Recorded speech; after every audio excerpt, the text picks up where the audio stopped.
नोङो बेसेबां बोसोर जाखो आं जाहाय नोंनिया बैसोआ बेसेबां जाखो हा नोंसोरसो सानो दामा ओमफ्रायथ' नोंना बेसेबाङावमोन दे मोजां खिथालाय आंबा खिथाखाबायलाय खिथाफिनदो मा सनावमोनलाय हा नोंना मा सनावमोन माबाया 1945 1945आव 13 बोसोर जाबायमोन ओमफ्राय जों माबा खालामोबा 1932 जाहैयो 1950नि बांग्रिं सानलाय 1932 ना नङालै 1950नि बांग्रिंखौ मोनदों बेयो होनना बुंदों आं 15 होननाय खोनादों नोंखौ 1950आव बिराद गिदिर बांग्रिं जादों सोर मोनदोंथ' होमबा नोंना 1932 ओमफ्राय मा मासाव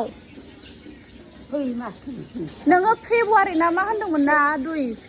माइ गायनाय ना माइ फुनायफोर नुवामोन माइ गायनाय ना माइ फुनाय एलेबोरै मिथिनांगौ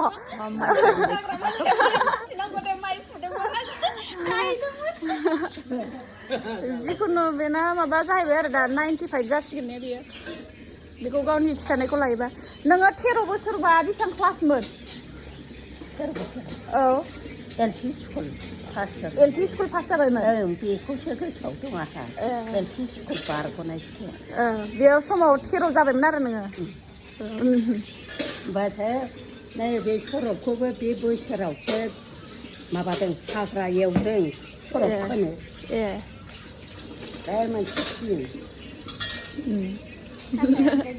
बे सरबखौनो बे जों माबा LP स्कुल पास जानाय बोसोरावसो बे सरबखौ खोनो हाग्रा एवदों माबा खासिबारि गुदु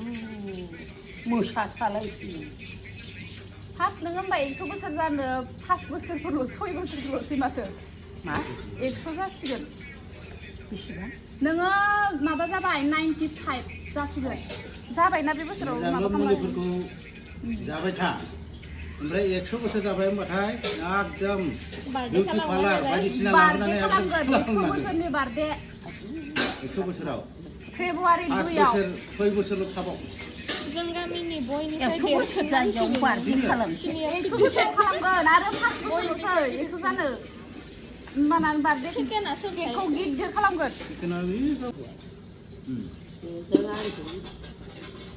दाबो दङ बेयो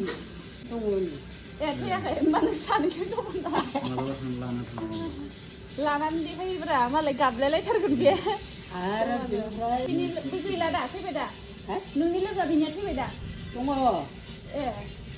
होमबा नोंसोरो लोगोआ जिउ गोलाव नामा बिलोगो खानाय गोजा इसोरो इसनि ना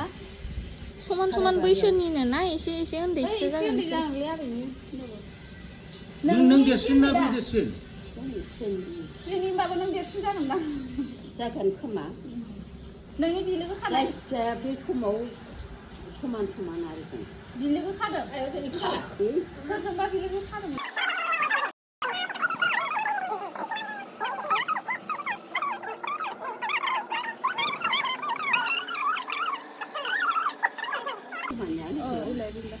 आंसो दुइसो जागौमोनदांहाय बिलोगो बियो बिलोगोमोन गोदोना माबा बिलोगो खालाबायखायोमोनलै बिरादनो खैजोनबा बिलोगो थायोमोन नामा खैजोन दं बेया सोंलाय बिलोगोआ खैजोन बिलोगो खानाय बिलोगो खैजोन खानाय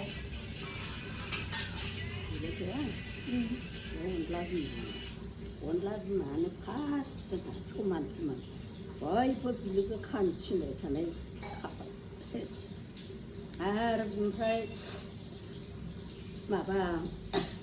आइ थैखांनानै रावबो गैला गोदाव सोराव